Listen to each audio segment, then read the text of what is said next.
All right. What movie are we doing today? I think Guardians of the Galaxy Emotional Manipulation Volume 3. Oh no.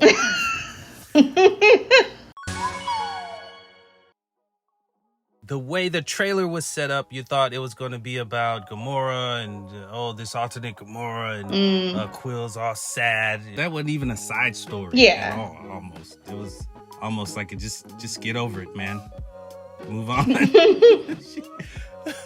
Like this bitch does not know you. Like Yeah, I mean, so like this is a different bitch. I was really wondering about that aspect because I was like, oh, are they like gonna try to do a thing where this Gamora like will fall in love with him?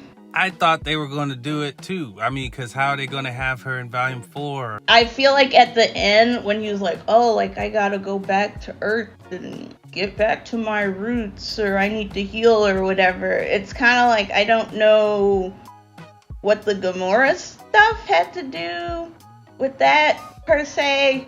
I didn't know. It wasn't very obvious to me. Well, I looked at it as, okay, they was like hopping on the lily pads.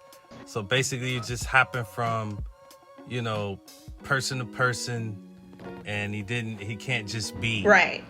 Happy with himself, even if he doesn't have anybody significant. Because you remember, like in the first volume before he met Gamora, he was funny, he was whatever, but he was kind of sad. You remember? He didn't have anybody. He was just, Yeah. banging some strange. But yeah, well, I guess like I totally get that, but then it's like I thought that was the whole kind of point of the Guardian group, is that he made a family out of his friends, and that was beautiful. Right. So yeah, this is just a growing up. We had Thor grow up in this last movie and let go of Jane and deal with that loose end. It's about mental health, obviously. Interesting. It's not guns, it's mental health. Oh man, all the Rocket stuff made me cry. All the animals made me sad. I thought it was kind of pushing it for a Disney movie to see all those mutilated animals and the animals getting burped and shot and shit. I was like, oh my god. And then the otter with her robot arms, that was so sad. But it's also like, they're cute animals. Like, am I just giving it a pass for that? And because it made me really sad. But I thought all of the Rocket flashbacks were good, but at the same time, I'm kind of against like flashbacks in movies because it feels kind of lazy. I think it worked as a device to get that emotion out of you. You had to see Rocket in his cutest form. With a cute little Rocket voice. Yeah. And then you had to see that Rocket be tortured and treated like shit and thrown in cages and his friends. And I was thinking like, okay, in this movie, they're making him an animal abuser, which is like worse than a murderer now in these days and time. So when we see him get up at the end or messed up, we will be satisfied. We'll get this satisfaction. So I think that's why they put extras on the past and showing him being so brutal to a character that we already know, and we see why Rocket is just like, fuck everybody, Right. It's just like, I totally like the point. He's totally just traumatized. I didn't cry. I didn't cry. Okay. I kind of I got moist around the eyes a little bit. Oh, moist. Okay. But when he got out that cage and the otter friend got shot, what's her name? Lila? Yeah, Lila. And he screamed. Bradley Cooper's voice screaming like that was some acting. Yeah, it was. That was some hella voice acting. And I felt that. Yeah, I was like, me wow. too. And it was like, honestly, it was almost too much for me because it felt like the realest thing in the movie, right? I think a lot of murdering happened that didn't have to. Yeah. If you We notice, could talk about that too. Yeah, a lot of people got shot. That like even Star-Lord at one point told Groot like, "Oh, kill everyone." And I'm like, "Whoa!" I thought their thing is that they, I get self-defense, but kill everybody? That's a little different. the animal soldiers, they just slaughtered them. Yeah. And then when it was time for High Evolutionary, they was just like, kill him. Go ahead, kill him, Rocket. Right. That's what Drax said. And he's like, nah, because I'm a guardian of the galaxy. Yeah, that confused me. I was like, what is going on here? This seems weird and kind of random. Yeah. You just murdered like 20 animal people. Yeah. And some real people. What did you think about High Evolutionary, the actor, his acting?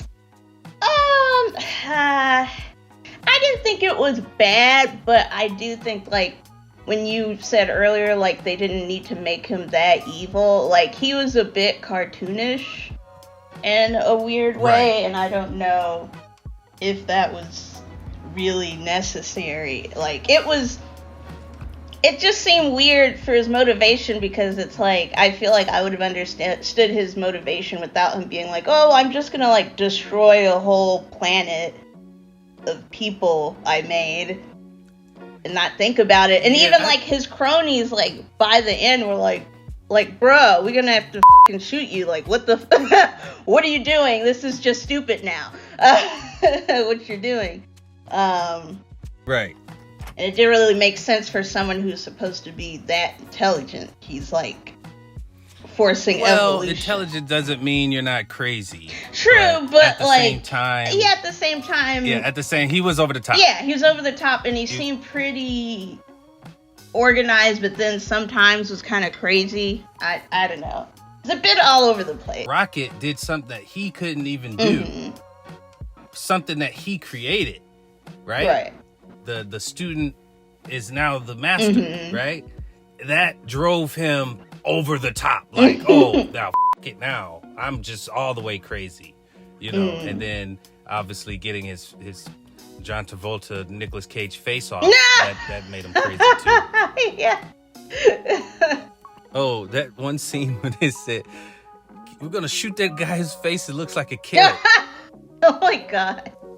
When the movie was funny, it was really funny. Cutting from tragedy to comedy, I don't know. I think they pulled it off to a certain degree, but it was just like over the top with the just the gross ass injuries. So when Star-Lord got trapped in space again, oh yeah, his face blew up. He's like, does this look cool? I'm like, y'all didn't have to fuck space. Yeah, up like that. What happened to his helmet and his like oh plastic he boots? Has a helmet that disappears. Yeah, so he could breathe in space. Wait a minute. What happened? And he got rocket boots. Wait a minute. Yeah, that was some bullshit. Wait, I didn't even think about that. Yeah. What did you think of Gamora throughout the movie? Like, what was her arc? She didn't really have one.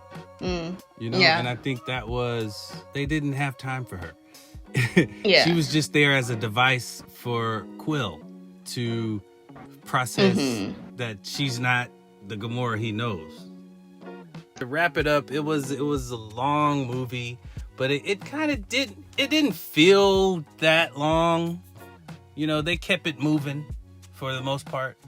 But what should we do with this? What should we give it? Baby raccoons. Baby raccoon.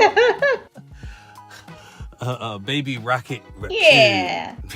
Okay, how many baby Rocket Raccoons? I would say out of 5, I'd give it 3. Wow. Out of 5. It was satisfying. It followed a cookie cutter hero story. It gave us, they didn't you know, if you compare it to the last two movies, you pretty much they hit the same.